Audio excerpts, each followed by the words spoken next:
welcome to Crappy Spectacular Volume 2 with Lucky Hello. and The Mick. Yay! From the Craptacular. Since it's Volume 2, you probably know what Crappy Spectacular is. And if not, go watch the first one.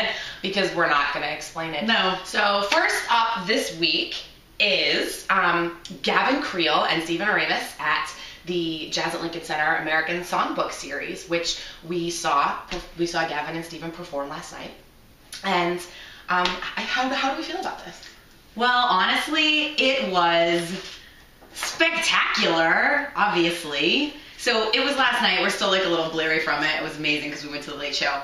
And the great thing about this show is that Gavin sang Your iPod. He sang My iPod. Instead of singing kind of typical American standards, Jerome Kern, Rodgers and Hammerstein, he sang Death Cab for Cutie and Ben Folds. And it was really, really exciting to hear those songs come out of his mouth in this kind of like series that is about classic American songwriters. So it was really cool. We had a good time. I think my personal favorite moment, besides the fact that anytime Gavin Creel sings, it's like kittens are being barfed out by the clouds of beauty. Like, it's the world is a better place when Gavin Creel is singing. But my like favorite moment was that like I think the second song that he performed was called New Mistake by this band called Jellyfish. If you know who they are, we do.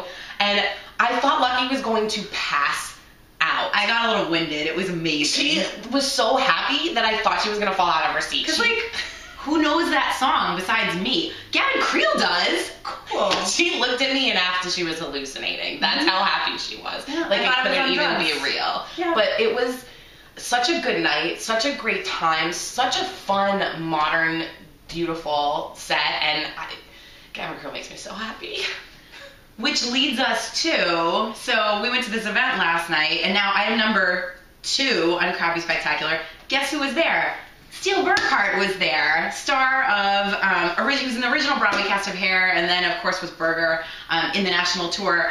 Steele has cut off all of his hair. How do we feel about that? Personally, I have to be honest, I still feel a little crappy about it. Completely crappy. But wait, there's more. It looks spectacular. So it's kind of like both crappy and spectacular, which is not the same as Craptacular, but I'm just still, I have to say, I'm like still a little heartbroken. I get like a little flushed and panicky every time I think about Steele cutting his hair because I loved him and his beautiful hair so much that it's not normal, frankly. But I survived. I saw him. He looked absolutely beautiful. Steele, you looked beautiful. So we're okay. I'm going to survive this transition. I'm going to survive. And now he just needs to get another job so that I have somewhere where I can go see him 8 times a week and not be just crazy stalking him around. Item number 3.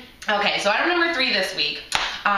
What started, I think, an interesting news piece this week that started out was this feud between producer Scott Rudin and playwright Bruce Norris over their work on Clybourne Park that seemed like it might derail the Broadway production this season. But which, like, Pulitzer Prize winning play, good possibility that it's going to win Best Play at the Tonys this year. Big deal. So it looked like it was going to be completely derailed because Scott Rudin pulled out. And that was like, oh, big news, really interesting story, crazy drums.